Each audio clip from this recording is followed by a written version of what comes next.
ำให้เกิดทุกข์ช่องทางดับทุกข์นั้นคืออุเบกขาอริยสัจสี่รวมความได้เห็นปัญญาทรงใช้บัญชาในภาวะจิตในโลกิยธรรมโลกุตระธรรมจุดเชื่อมที่นำเจริญสมาธิใจโอตระภูยา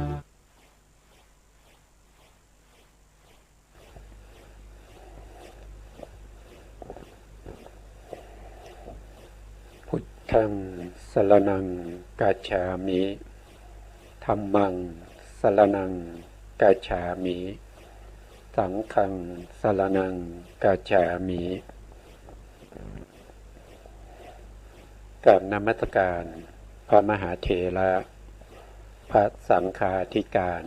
พระเถรานุเถระสวัสดีท่านผู้ฟังและผู้ชมทุกท่านที่ติดตามในรายการพระไตรปิฎกลอยฟ้าในเนื้อหาของพระอภิธรรมนะครับ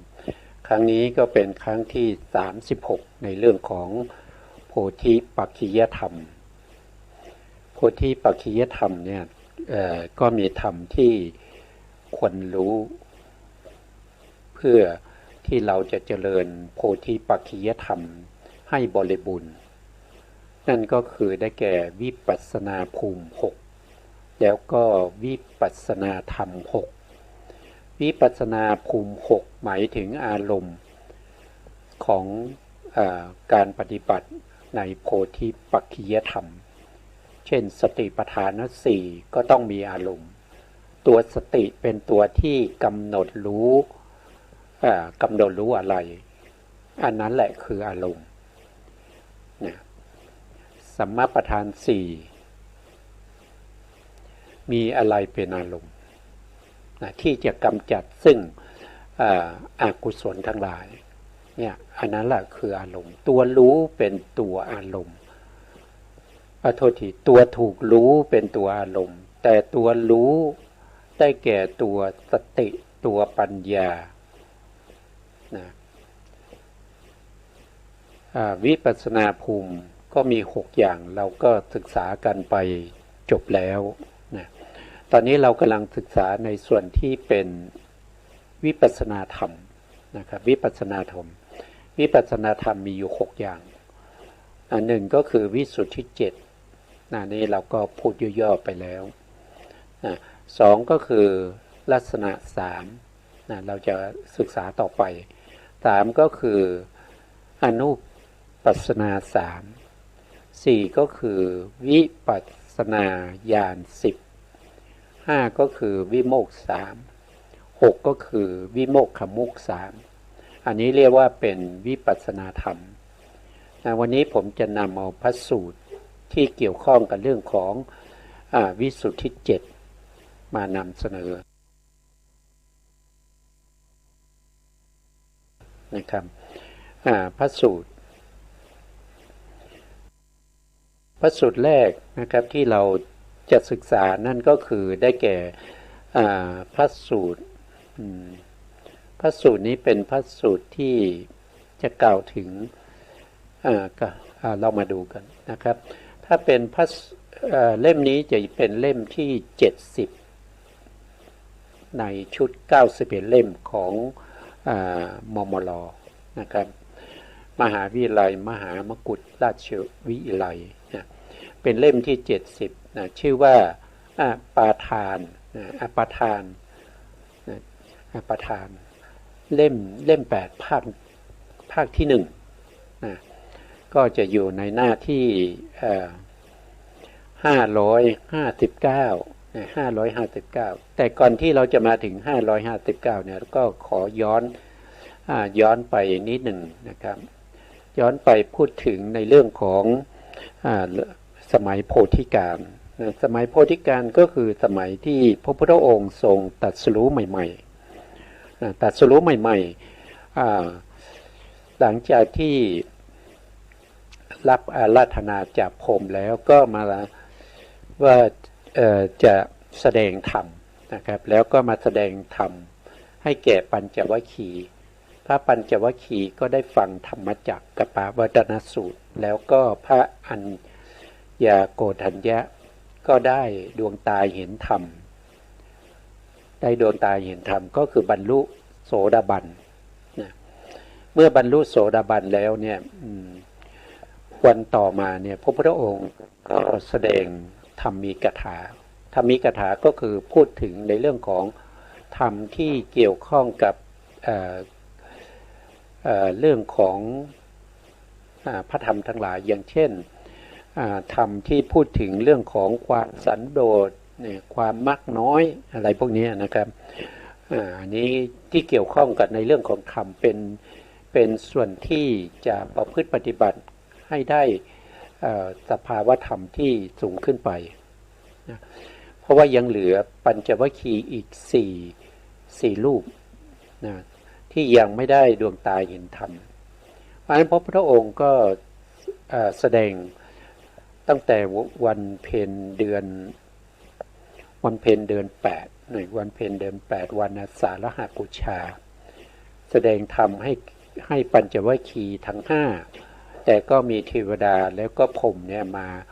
ฟังธรรมกันมากมายนะครับมนุษย์ผู้ที่ได้ดวงตาเห็นธรรมคนแรกก็คืออัญญาโกณทัญญะนะครับแล้วก็เหลืออยู่อีก4นะครับ4ก็คือได้แก่ท่านวัปปะแล้วก็ท่านพัทธิยะแล้วก็ท่านมหานามะองค์สุดท้ายก็คือได้แก่อาสาชิก็จะมีพระสูตรอยู่สองในนะคืออัตถกถานะครับท่านก็ได้พูดถึงว่าหลังจากที่พระอัญญาโกณทัญญะท่านได้โสดาบันแล้วเนี่ยต่อมาอีกวันหนึ่งพระพุทธองค์ก็แสดงธรรมแต่ไม่ได้บอกว่าแสดงพระสูตรใดนะครับท่านวัปปะนะครับท่านวัปปะกับท่านพัทธิยะเนี่ยนะครับก็ได้ดวงตาเห็นธรรมในวันที่2วันที่1นี่คือพระอัญญาโกณทัญญะท่านได้เป็นโสดาบันแล้วพอวันที่2พระพุทธองค์แสดงธรรมต่อนะครับก็ทำให้ท่านวัปปะแล้วก็พัทธิยะเนี่ยได้ดวงตาเห็นธรรมแล้วก็ขอบวชในพระพุทธศาสนานะครับแล้วต่อมาวันที่3นี่ก็แสดงธรรมอีกนะครับก็ทำให้ท่านมหานามะแล้วก็อาสัชชิเนี่ยได้ดวงตาเห็นธรรมได้เป็นโสดาบันนะครับอันนี้ในหนึ่งนะครับอันนี้ในหนึ่งแล้วก็มีในพระวินัยนะเล่มที่4นะเล่มที่4เนี่ยท่านก็แสดงไว้อย่างนี้นะครับก็คือหลังจากที่พระอัญญาโกณทัญญะได้เป็นโสดาบันแล้ววันนั้นคือขึ้น15ค่ำเดือน8นะเป็นวันอาสาฬหบูชาต่อมาอีกวันหนึ่งก็จะเป็นวันแรม1ค่ำนะครับวันแรม1ค่ำพระพุทธองค์ก็แสดงธรรมมีกถานะครับธรรมีกถาไม่ได้บอกว่าจะเป็นพระสูตรไหนอย่างไรนะท่านวัปปะนะครับก็ได้บรรลุโสดาบันในวันเพ็ญเดือน1ในวันเพ็ญไม่ใช่วันเพ็ญในวันแรม1ค่ำนะครับหลังจากที่ท่านอัญญาโกณทัญญะได้เป็นโสดาบันแล้ววันที่2ก็ท่านวัปปะก็ได้บรรลุโสดาบันนะวันที่3ก็พัทธิยะนะครับก็ได้บรรลุโสดาบันวันที่4ก็มหานามะก็บรรลุโสดาบันนะวันที่5ก็อาสัชชิก็บรรลุโสดาบันนะหลังจากนั้นนะครับหลังจากนั้นพระพุทธองค์ก็แสดงอนัตตลักขณาสูตรให้แก่พระปัญจวัคคีย์ก็ได้ตรัสรู้เป็นพระอรหันต์ทุกรูป นะครับได้เป็นพระอรหันต์ทุกรูปนะแล้วหลังจากที่จำพรรษาอยู่ที่ป่าอิสิปตนะมฤคทายวันแขวงตรงใกล้เมืองพาราณสีนะครับเมื่อออกพรรษาแล้วนะพระพุทธองค์ก็ได้ส่ง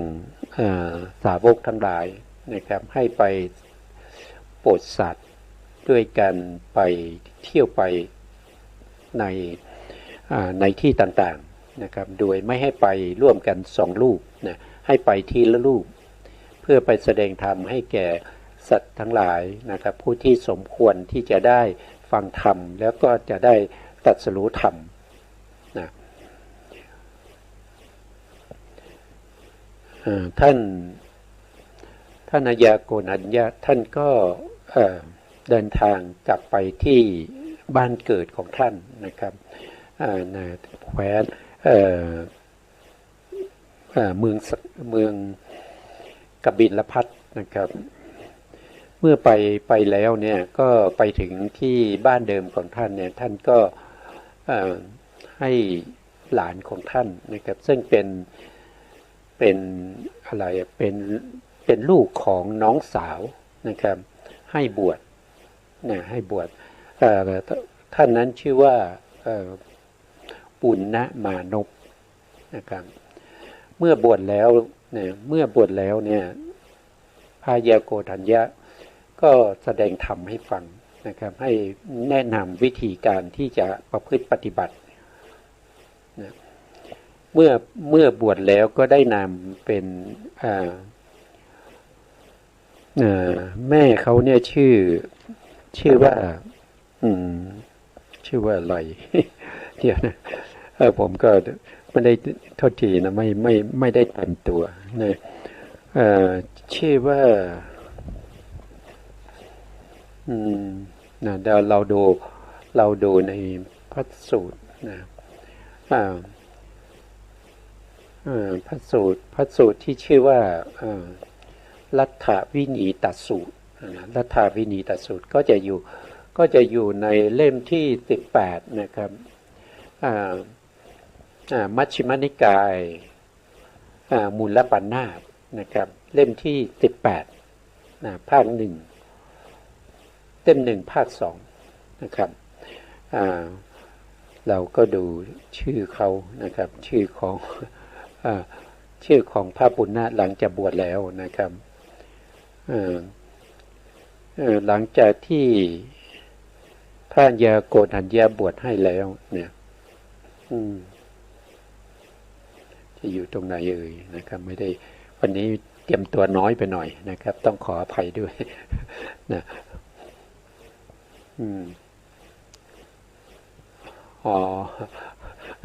กำลังนึกออกนะครับแม่เขาชื่อว่ามันตานีมันตานีนะครับตัวท่านเนี่ยชื่อว่าปุณณะ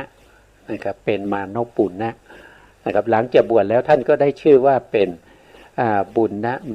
มันตานีนะครับเขาจะเป็นลูกของมันตานีเขาก็จะตอบว่าเป็นบุตรนะครับก็เป็นชื่อของท่านนะครับบุญณมันตานีบุตรบุญณมันตานีบุตรนะครับต่อไปเราก็กลับไปสู่พระสูตรเดิมนะครับ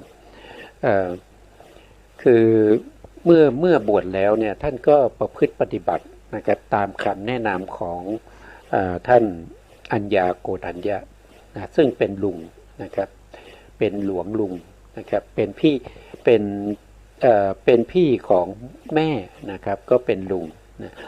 แล้วก็แนะนำเมื่อแนะนำแล้วเนี่ยปุณณมันตานีบุตรเนี่ยก็สามารถที่จะประพฤติปฏิบัติจนสามารถได้เป็นพระอรหันต์นะครับ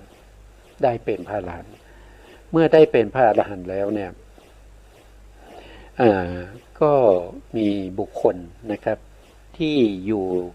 ในบริเวณหมู่บ้านเนี่ยเมื่อมาฟังธรรมนะครับก็เกิดศรัทธาแล้วก็ขอบวชนะครับก็บวชด้วยกัน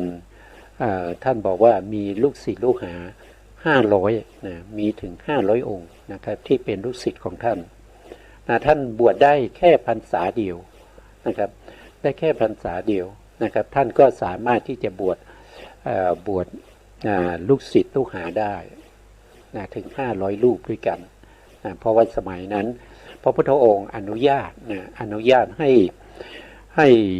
พระภิกษุสงฆ์รุ่นแรกเนี่ยนะครับที่ออกเผยแผ่พระพุทธศาสนาเนี่ยสามารถที่จะบวชกุณบุตรทั้งหลายได้ด้วยการให้ถือไตรสรณคมนะครับก็ให้กล่าวพุทธังสรณังกัจฉามิธัมมังสรณังกัจฉามิสังฆังสรณังกัจฉามิทุติยัมปิพุทธังสรณังกัจฉามิทุติยัมปิธัมมังสรณังกัจฉามิทุติยัมปิสังฆังสรณังกัจฉามิตติยัมปิพุทธังสรณังกัจฉามิตติยัมปิ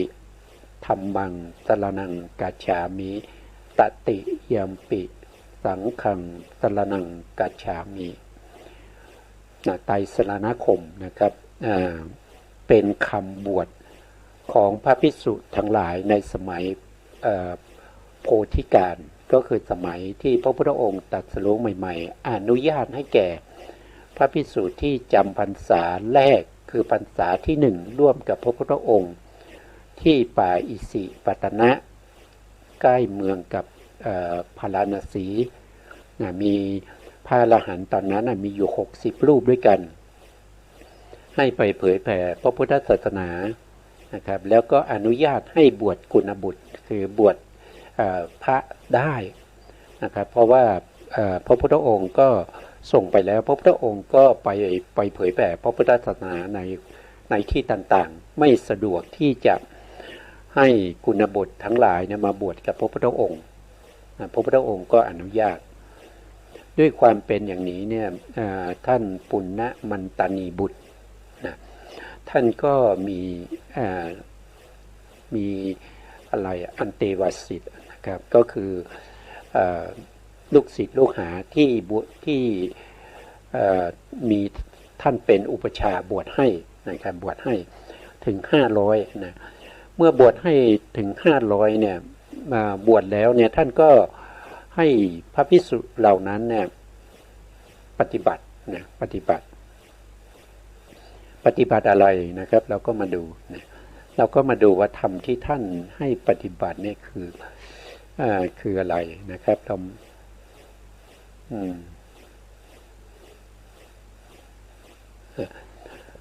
เดี๋ยวเล่าเรื่องก่อนนะครับเมื่อปฏิบัติแล้วเนี่ย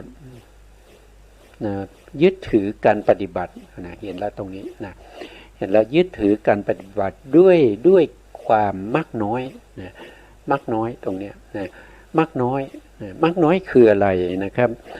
มักน้อยก็คือท่านก็ได้แสดงไว้ว่ามักน้อยเนี่ยมีอยู่4อย่างด้วยกันนะครับมักน้อยมีอยู่4อย่างมักน้อยเนี่ยมีอยู่4อย่างนะครับก็คือ1ก็คือมักน้อยในปัจจัย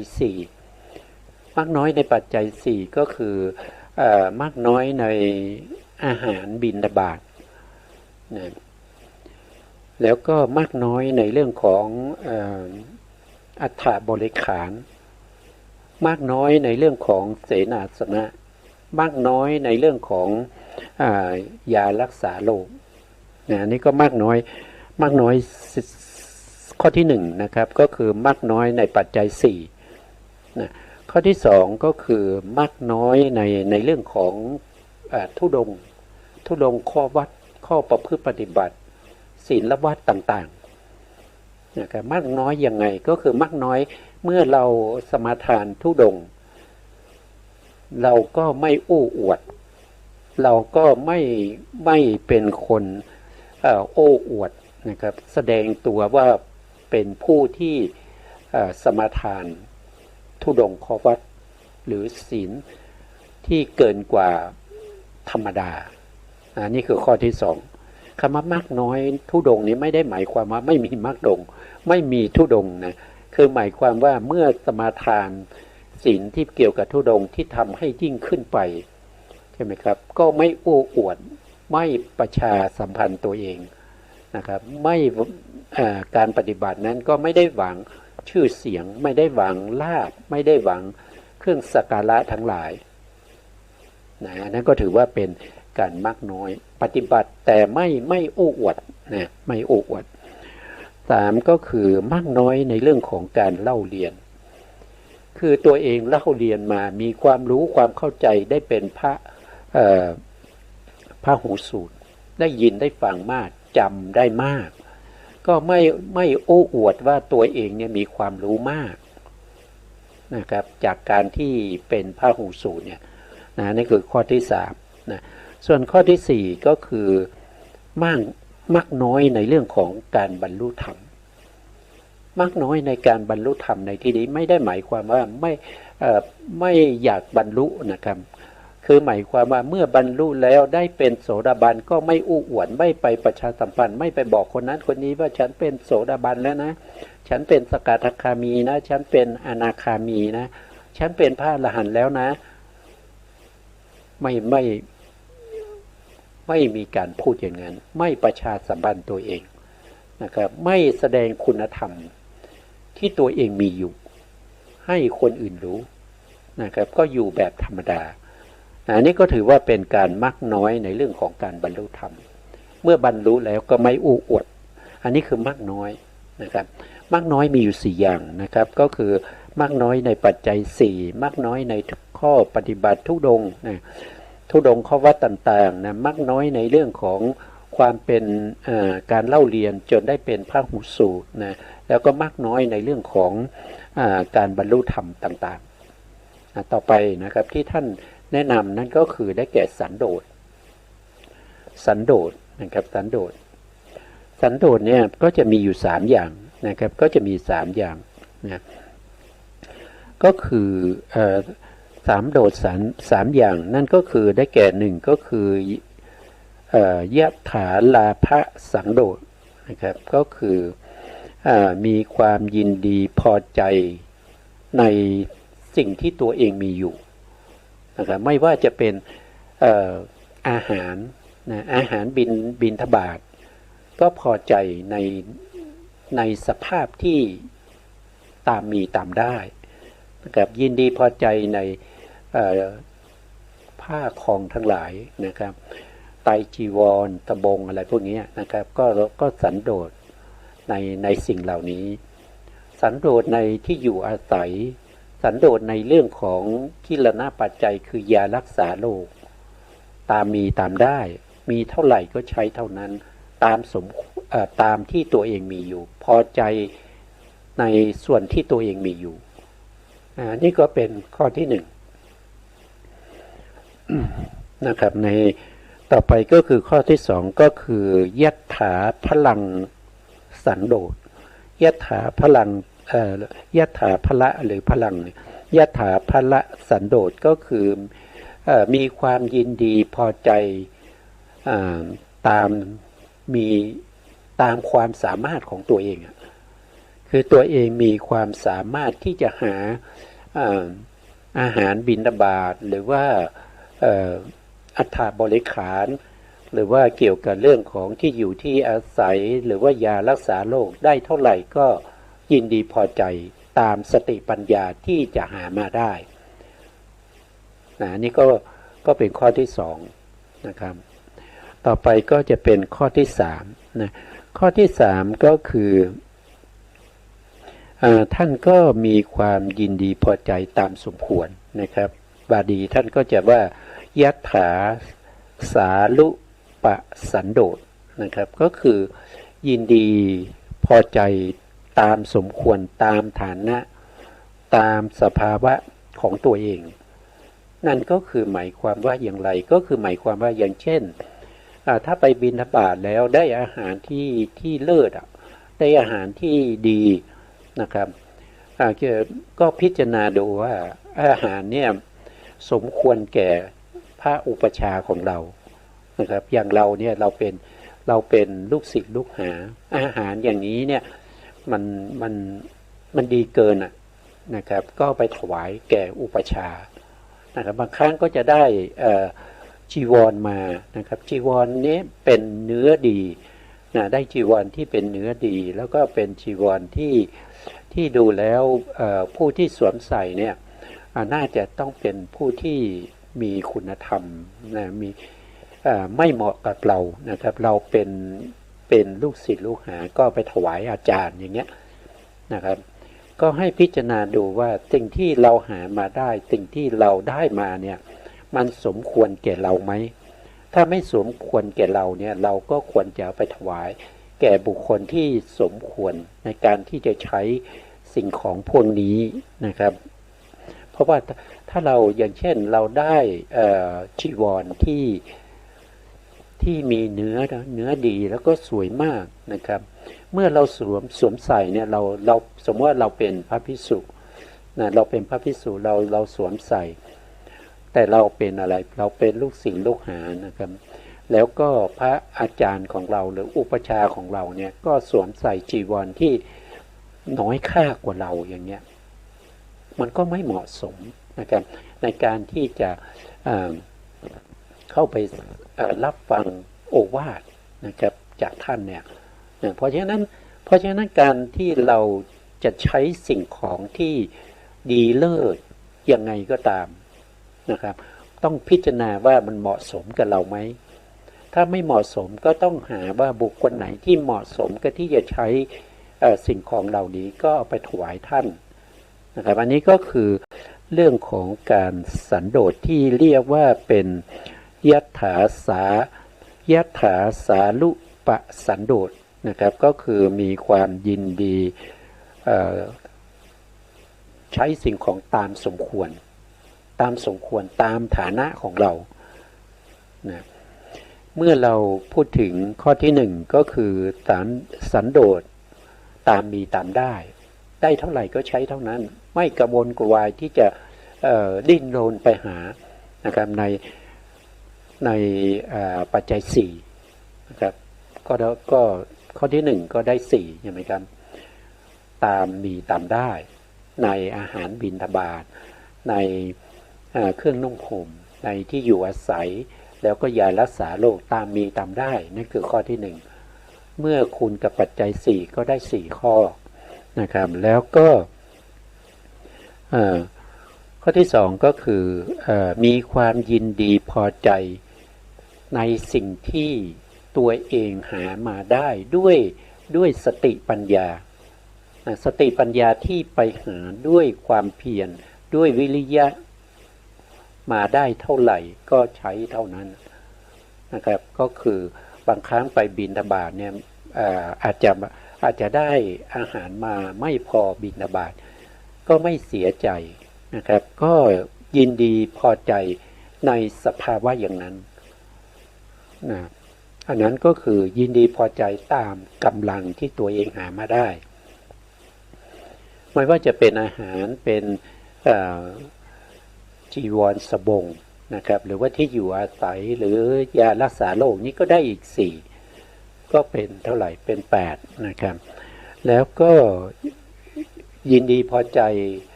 ตามสมควรแก่ฐานะของเราอีก4ก็รวมก็จะเป็นสันโดษ12นะครับสันโดษ12นะนี่ก็จะมีอยู่12ข้อด้วยกันนะครับต่อไปก็เรื่องของความสงัดนะครับเรื่องของความสงัดก็คือได้แก่บางครั้งก็จะเรียกว่าวิเวกนะครับวิเวกก็จะมีอยู่3อย่างนะครับก็จะมี3อย่างก็คือท่านจะสอนเรื่องของวิเวกด้วยนะครับก็คือกายวิเวกก็คือหลีกออกจากหมู่นะครับอยู่แต่เพียงผู้เดียวหรือว่าเที่ยวไปในที่ต่างๆก็ไม่มีเพื่อนไม่มีฝูงไปแต่เพียงผู้เดียวนะครับเที่ยวไปแต่เพียงผู้เดียวอันนี้เป็นปีกออกจากหมู่นะครับเรียกว่ากายวิเวก2ก็คือจิตตวิเวกก็คือต้องทำความสงบอะไรก็คือสงบจากนิวรณ์ทั้งหลายนะครับในการที่จะอยู่บางท่านอาจจะอยู่คนเดียวนะครับอนักกายวิเวกแต่จิตใจเนี่ยว้าวุ่นนะจิตใจในกระสับกระส่ายจิตใจไม่สงบ อันนั้นก็ไม่ใช่จิตตวิเวกแล้วนะครับคิดถึงคนนั้นคิดถึงคนนี้อยากจะไปนู่นไปนี่นะครับอันนั้นก็ไม่ใช่จิตตวิเวกอยู่คนเดียวแล้วก็จะต้องมีจิตตวิเวกด้วยนั่นก็คือจะต้องทำความเพียรคือทำสมาธิวิปัสสนาให้จิตนั้นปราศจากนิวรณ์กิเลสทั้งหลายที่เข้ามาในใจของเรานะครับก็กำจัดมีนิวรณ์ทั้งหลายให้ออกไปจากจิตตสันดานของเรานะต่อไปวิเวกในข้อที่3ก็เรียกว่าเป็นอุปัฏฐิวิเวกนะอุปัฏฐิวิเวกก็คือจริงๆแล้วก็คือได้แก่พระนิพพานนะครับก็คือต้องทำให้พระนิพพานเกิดขึ้นนะครับอุปัฏฐิวิเวกก็คือการทำให้ได้ซึ่งพระนิพพานการได้พระนิพพานนั้นก็คือทำให้สังขารและธรรมทั้งหลายนะออกไปนะครับก็ได้นิพพานมาแทนนิพพานเป็นอสังขารและธรรมนะครับก็คือเราต้องกำจัดสังขารและธรรมเพื่อให้ได้อสังขารและธรรมก็คือพระนิพพานก็เรียกว่าอุปัฏฐิวิเวกนี่ก็คือความสงบเงียบนะครับก็คือความสงบเงียบนี่สงบเงียบนี่คือวิเวกนั่นเองนะครับก็คือมีอยู่3อย่างที่พูดไปนะครับก็คือได้แก่กายวิเวกจิตตวิเวกแล้วก็อุปัฏฐิวิเวกกายวิเวกก็คือปีกออกจากเพื่อนปีกออกจากมิตรสหายนะครับเที่ยวไปแต่ผู้เดียวปฏิบัติคนเดียวนะครับแล้วก็จิตตวิเวกก็ต้องปฏิบัติสมถะวิปัสสนาให้พ้นจากนิวรณ์ทั้งหลายต้องสงบนะข้อที่3ก็คืออุปัฏฐิวิเวกต้องทำให้พระนิพพานเกิดขึ้นนะนี่ก็คือสงัดเงียบนะต่อไปก็คือไม่คุกคีนะครับไม่คุกคีกับหมู่คณะนะครับไม่คุกคีก็จะมีอยู่5อย่างนะครับ5อย่างนั้นก็คือได้แก่ไม่คุกคีในการฟังนะไม่คุกคีในเรื่องของการฟังอย่างเช่นถ้าเราชาวบ้านเนี่ยนะครับฆราวาสเนี่ยเราก็เห็นชัดนะครับชวนกันไปฟังอะไรก็คือไปฟังคอนเสิร์ตไปดูคอนเสิร์ตอย่างเนี้ยนะครับชวนกันไปฟังเพลงอย่างเนี้ยชวนกันไปดูหนังดูละครนะครับข้อที่2นะครับ1ก็คือไม่คุกคีด้วยการฟังข้อที่2ก็คือไม่คุกคีด้วยการเห็นนะครับอันนี้ก็คือชวนกันไปดูหนังฟังเพลงนะอันนี้ไม่สมควรนะท่านแนะนำไม่ให้คุกคีในเรื่องเหล่านี้นะครับ3ก็คือการไม่คุกคีด้วยการอาศัยนะครับอาศัยก็คืออยู่ในที่ในที่ที่มีคนเยอะๆนะครับในอย่างเช่นพระภิกษุนะครับก็จะส่วนมากก็จะเป็นสนทนาธรรมกันที่ศาลานะครับหรือว่าบางครั้งนี้ก็ไปคุกคีกันอยู่ตรงนั้นนะครับไม่ได้สนทนาในเรื่องของพระธรรมเลยนะครับ4ก็คือไม่คุกคีด้วยการอยู่เป็นหมู่เป็นคณะนะครับนะ5ก็คือไม่คุกคีทางกายนะครับอันนี้ก็เป็นเรื่องของความคุกคีนะต่อไปนะครับก็คือปาลบความเพียรนะปาลบความเพียรนี้ก็จะมี2อย่างนะครับนั่นก็คือปาลบความเพียรทางใจนะครับทางใจก็คือเจริญสมถะบ้างแล้วก็วิปัสสนาบ้างนะครับทำให้จิตใจปราศจากนิวรณ์นี่ก็เป็นทางใจนะครับหรือคุกคีในเรื่องของความเพียรทางกายนะครับความเพียรทางกายก็จะต้องมีนะครับจะต้องมีความเพียรในการเดินจงกรมหรือว่าจะต้องมีความเพียรในการที่จะ นั่งนะครับเดินจงกรมนั่งหรือว่าจะต้องทำความเพียรในเรื่องของการละกิเลสทั้งหลายนะครับอันนี้ก็เป็น2ข้อก็คือความเพียรใจกับความเพียรกายนะครับแล้วก็ยังมีอีกนะความเพียรเนี่ยก็จะมี4นั่นก็คือสัมมาประธาน4นะครับก็คือมีความเพียรพยายามในการที่จะละอกุศลที่เกิดขึ้นในใจของเรานะครับนั่นก็คือ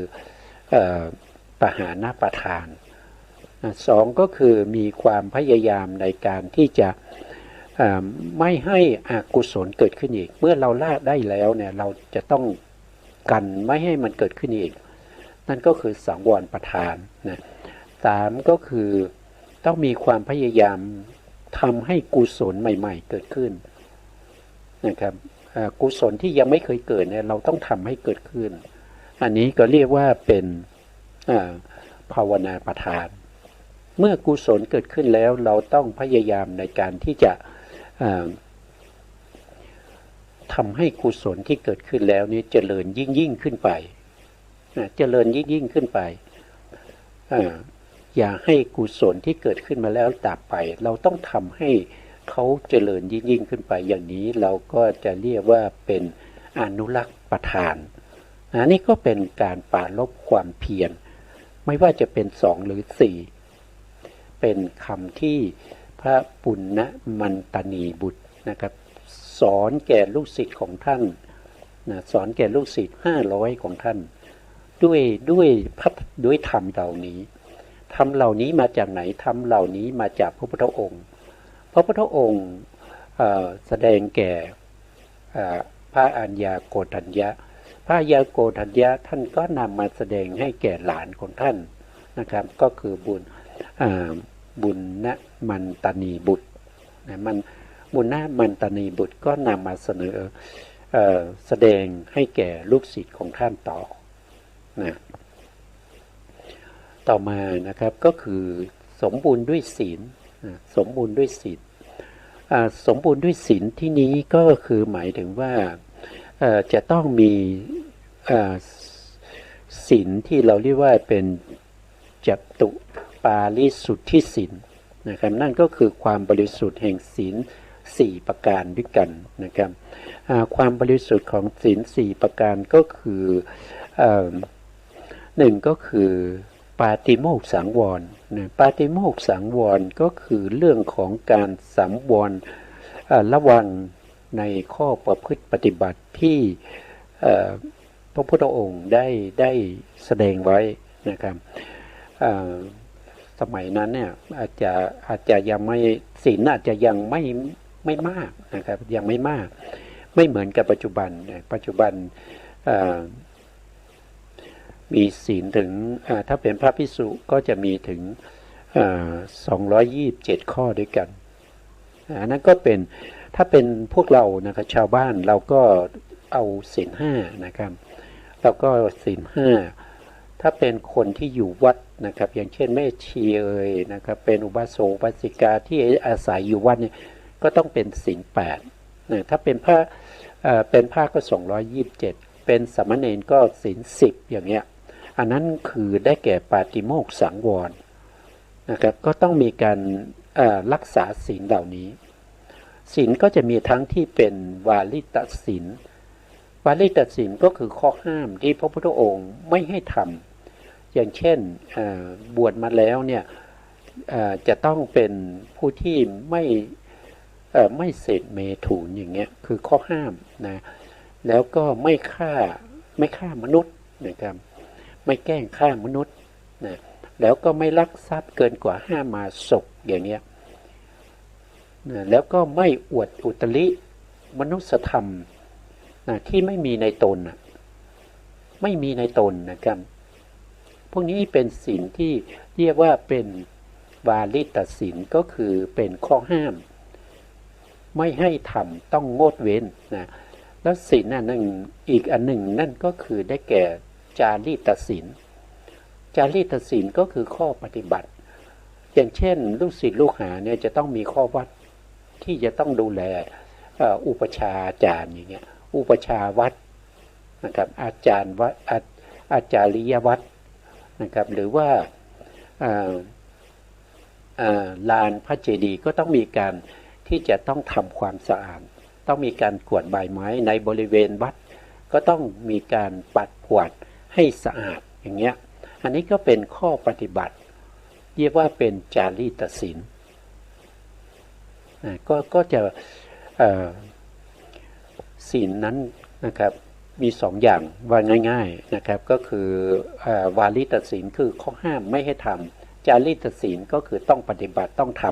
ำนะครับก็ขึ้นอยู่กับฐานะของแต่ละบุคคลว่าเป็นอยู่ในฐานะไหนนะครับพระภิกษุก็อยู่ในฐานะพระภิกษุก็มีศีลของท่านนะครับมีทั้งวาลิตศีลแล้วก็จารีตศีลนะครับถ้าเป็นอุบาสกอุบาสิกาแม่ชีที่อยู่ที่วัดนะครับก็จะต้องมีข้อปฏิบัติต้องมีศีล8อย่างนี้ศีล8ก็มีทั้งจารีตแล้วก็มีทั้งวาลิตศีลนะครับ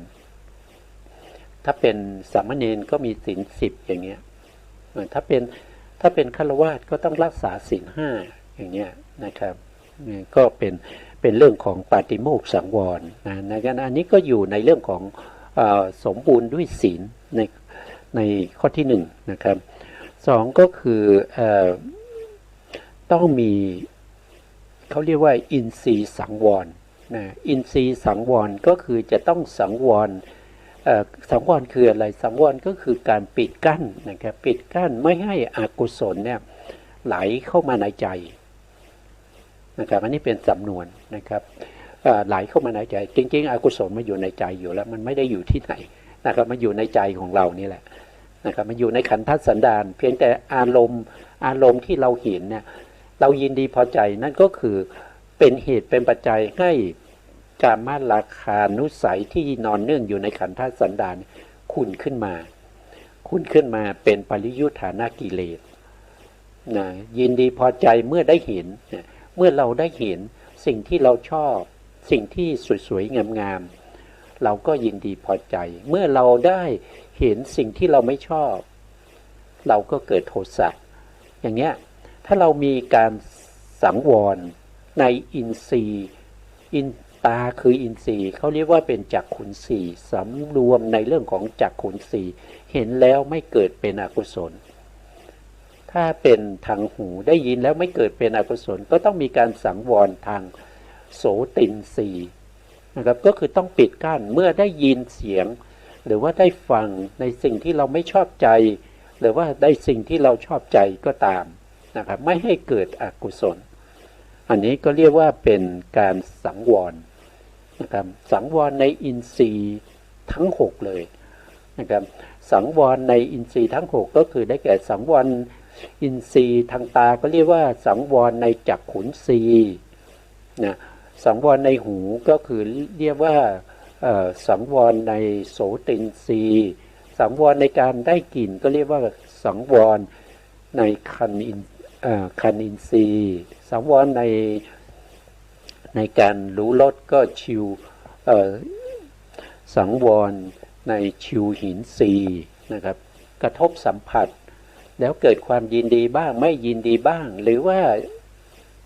เฉยก็เป็นโมหะนะครับเฉยก็เป็นโมหะยินดีก็เป็นโลภะไม่ยินดีก็เป็นโทสะเราก็จะต้องมีการปิดกั้นไม่ให้เข้ามาการปิดกั้นนั้นก็เรียกว่าเป็นการสังวรใน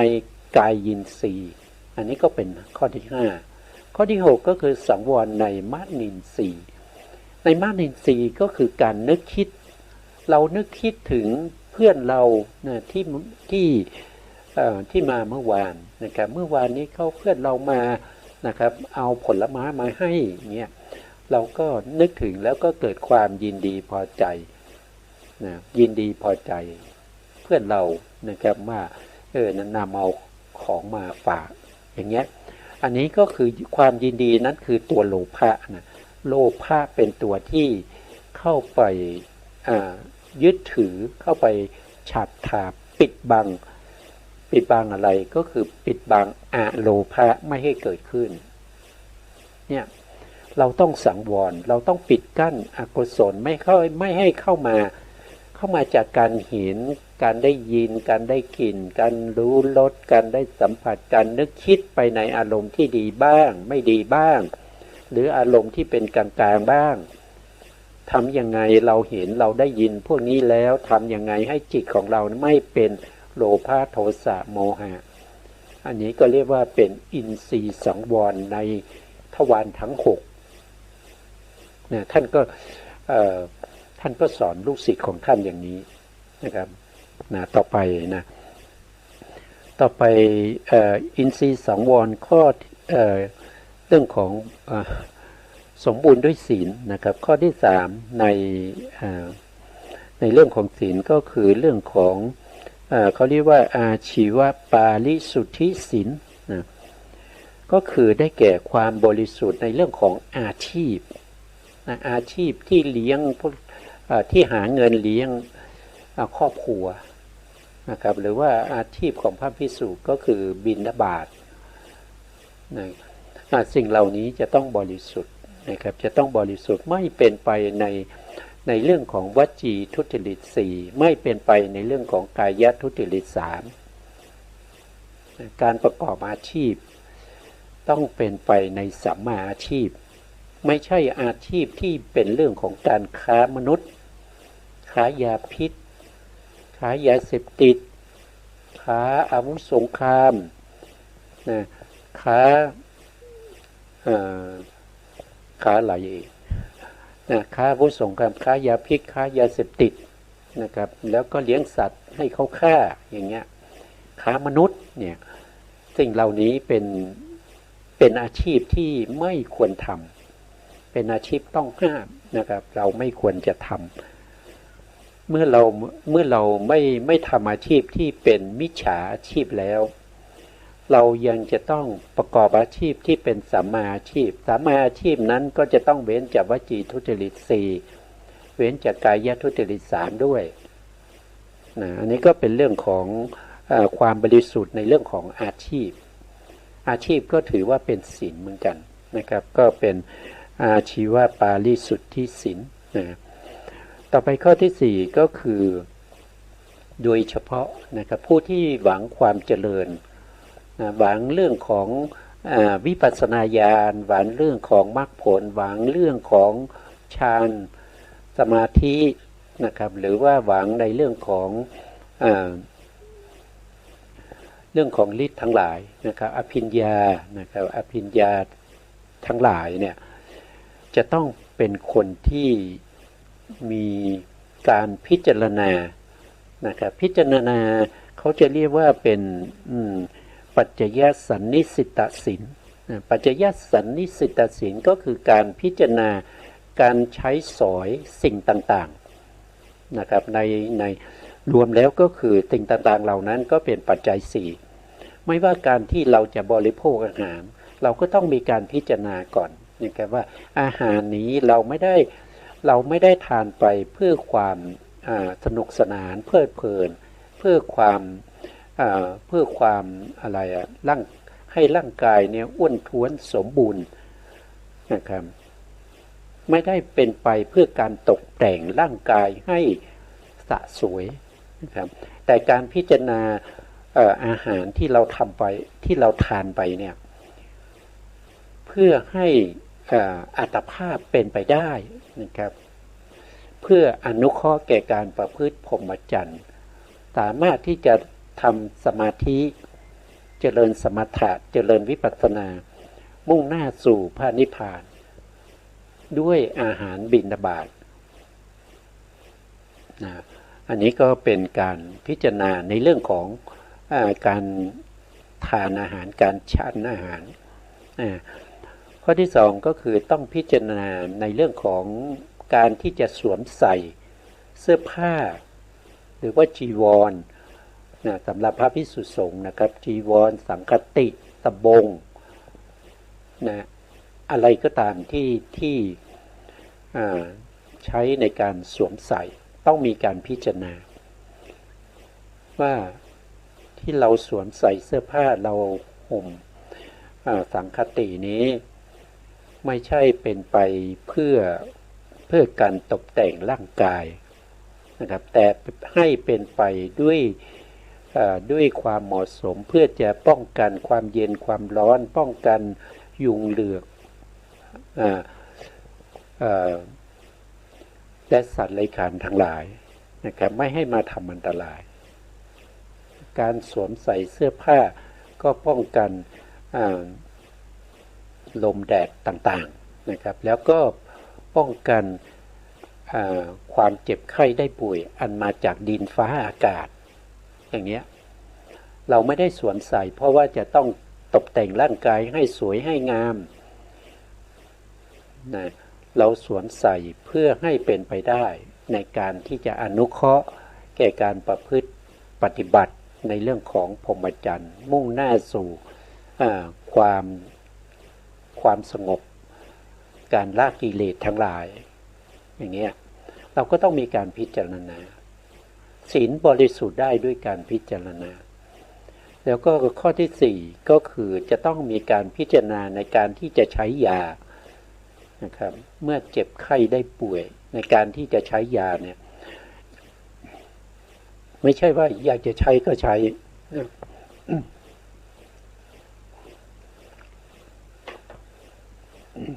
ต้องให้เป็นไปตามความเหมาะสมด้วยนะครับอันนี้เป็นอะไรเป็นคำสอนของพระบุญณมันตนีบุตรนะครับสอนลูกศิษย์ลูกหาของท่านนะครับแล้วต่อไปตรงนี้น่าจะตกไปนะครับตรงนี้น่าจะเป็นสมาธินะก็จะเป็นสมาธิตรงนี้เขาถ้าจะพิมพ์ตกนะครับตรงนี้น่าจะมีสมาธินะ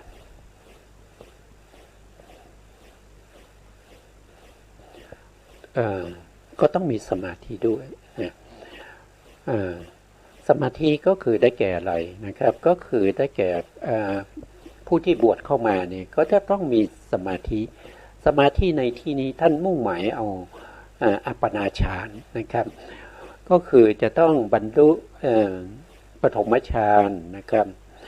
ปฐมฌานก็มีวิตกวิจารปิติสุขเอกคตานะแล้วก็ทุติยฌานตติยฌานจตุทัชฌานแล้วก็ปัญจมฌานก็มีอรูปฌานรวมอยู่ด้วยอีก4รวมแล้วก็คือได้แก่สมาบัติ8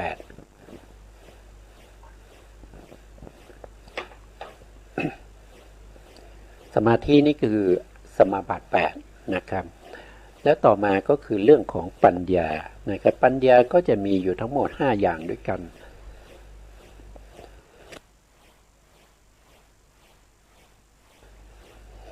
ปัญญา5อย่างนะครับปัญญา5อย่างก็คือจะต้องเมื่อบวชเข้ามาแล้วเนี่ยจะต้องทำให้มีปัญญาปัญญานั้นเริ่มต้นจากกรรมสกตาปัญญาก็คือจะต้องเป็นบุคคลที่มีความเชื่อในเรื่องของกรรมและก็ผลของกรรมนะครับว่าสิ่งที่เราได้รับพบเจอนะครับก็เกิดจากกรรมในอดีตนะที่เราได้เห็นนะครับที่เราได้เห็นได้ยินได้สัมผัสได้รสได้กลิ่นแล้วก็ได้การภวังคจิตนะปฏิสนธิจิตเหล่านี้เป็นผลเท่านั้นเรียกว่าวิปากจิตนะวิปากจิตเหล่านี้เป็นไปทั้งในประวัติการแล้วก็ในปฏิสนธิการเหล่านี้เป็นผลมาจากไหนมาจากกรรมที่ในอดีตที่เราเคยทำไว้ส่งผลมาให้อันนี้คือข้อที่1ที่เราจะต้องมีนะครับท่านพระบุญณมันตนีนะครับก็ให้ลูกศิษย์ลูกหาของท่านเนี่ยจะต้องมีกรรมสกตาสัมมาทิฏฐินะครับข้อที่2ก็คือจะต้องมีปัญญาที่เรียกว่าเป็นฌานปัญญา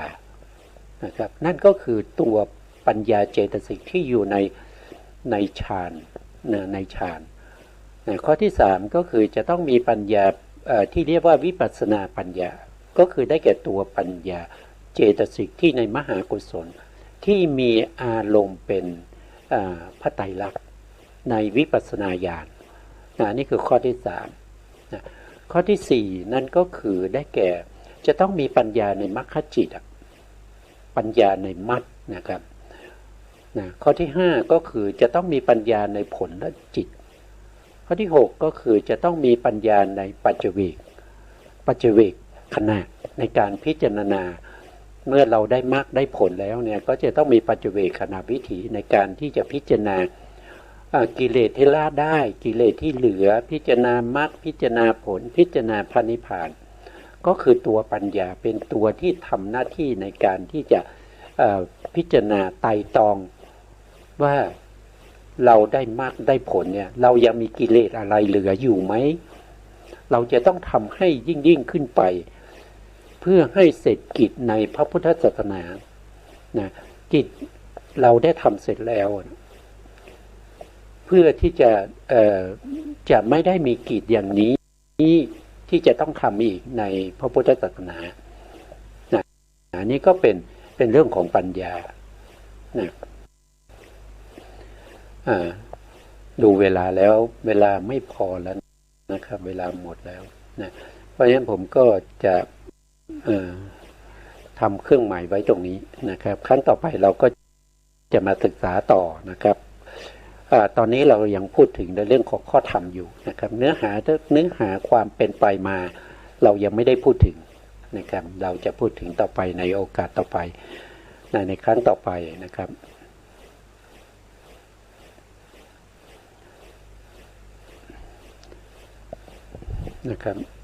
สุดท้ายนี้ขอกราบขอบพระคุณพระครูสมุทรวิสุวัฒน์วรกิจโจผู้อำนวยการสถานีวิทยุเพื่อการศึกษาพระพุทธศาสนาและวัฒนธรรม FM 104.5 เมกะเฮิรตซ์วัดไฝหินจังหวัดเชียงใหม่และขอกราบขอบพระคุณพระครูปริยัติยานุศาสตร์ขอบคุณท่านผู้ฟังและผู้ชมทุกท่านที่ติดตามในรายการพระไตรปิฎกลอยฟ้าพบกันใหม่ในโอกาสต่อไปครับวันนี้ลาไปก่อนครับสวัสดีครับ